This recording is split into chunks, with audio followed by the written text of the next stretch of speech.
খুবই গুরুত্বপূর্ণ একটি বিষয় আপনাদের সাথে শেয়ার করব ইনশাল্লাহ। যে বিষয়টা আমরা খুব কম মানুষই অবগত রয়েছি। হ্যাঁ, একটি বিষয় আমরা সবাই জানি, সেই বিষয়টা আগে জানাবো।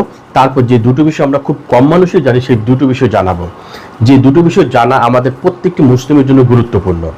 প্রথমত যে বিষয়টা আমরা সবাই জানি, যেই ব্যক্তির সম্পদ আল্লাহর রাস্তায় ব্যয় করা হয় এবং যেই ব্যক্তি জিহাদ করতে করতে শহীদ হয়, আল্লাহ তাকে জান্নাতে দিবেন এবং পূর্ব সকল গুনাহ আল্লাহ ক্ষমা করে দিবেন। এই বিষয়টা আমরা সবাই জানি এবং এটা শতভাগ সত্য। সুবহানাল্লাহ। যে বিষয়টা আমরা খুব কম মানুষ অবগত রয়েছে, এই দুটো বিষয়ে আমাদের অবশ্যই সতর্ক হওয়া জরুরি। একজন ব্যক্তি আল্লাহ রাসূল সাল্লাল্লাহু আলাইহি ওয়াসাল্লামের কাছে জিজ্ঞাসা করলো, হে আল্লাহ রাসূল, আমি যদি এই জিহাদে শহীদ হই তাহলে কি আমার পূর্বে সকল গুনাহ ক্ষমা হবে না? আল্লাহ রাসূল সাল্লাল্লাহু আলাইহি ওয়াসাল্লাম বলেন, হ্যাঁ, তোমার পূর্বে সকল গুনাহ আল্লাহ ক্ষমা করে দিবেন এবং আল্লাহ তোমাকে জান্নাতে দিবেন। তো রাসূল সাল্লাল্লাহু আলাইহি ওয়াসাল্লামের কথাটা শুনে সেই ব্যক্তি চলে যাচ্ছেন। আল্লাহ সুবহানাহু ওয়া তাআলা ওহী নাজিল করলেন। ওহী নাজিল করার পর সেই ব্যক্তিকে আল্লাহ রাসূল সাল্লাল্লাহু আলাইহি ওয়াসাল্লাম আবার ডাকলেন, হে অমুক শোনো, আল্লাহ সুবহানাহু ওয়া তাআলা পূর্বে সকল গুনাহ ক্ষমা করে দিবেন, শুধুমাত্র বান্দার হক ব্যতীত। তার মানে আমি, আপনি, আমরা যে বান্দার হক নষ্ট করেছি, অন্য সম্পদ নষ্ট করেছি, আত্মসাৎ করেছি, বান্দার হক বলতে যা বোঝায়, যেটা আমরা নষ্ট করে থাকি, খেয়ানত করে থাকি, প্রত্যেকটি বিষয় ব্যতীত আল্লাহ সুবহানাহু ওয়া তাআলা পূর্বের যত গুনাহ রয়েছে, যা আল্লাহর সাথে সম্পর্কিত, সকল গুনাহ আল্লাহ ক্ষমা করে দেবেন ইনশাআল্লাহ। 2 নম্বর যে বিষয়টা আমরা কেউ জানি না বলে ভুল হবে, অধিকাংশ মানুষই হয়তোবা জানি না।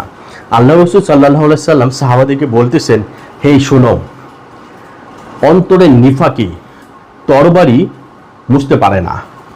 তার মানে কোনো ব্যক্তি যদি সম্পদ ব্যয় করলো এবং আল্লাহর রাস্তায় জিহাদ করলো, কিন্তু তার অন্তরে নিফাকি রয়েছে, মুনাফিকি রয়েছে, যেটাকে আমরা মুনাফিক বলি, অন্তরে রোগ রয়েছে, যে ব্যাপারে আল্লাহ সুবহানাহু ওয়া তাআলা আয়াত নাজিল করেছেন যে তাদের সাথে যখন মিশে তখন বলে আমি তোমাদের সাথে আছি, যখন মুসলিমদের সাথে মিশে তখন বলে আমরা তোমাদের সাথে আছি। এরকম অনেক মানুষ রয়েছে আমরা যাদেরকে বাহ্যিকভাবে দেখতে মুসলিম লাগে, কিন্তু অন্তর্গতভাবে, ভিতরগতভাবে মুনাফিক।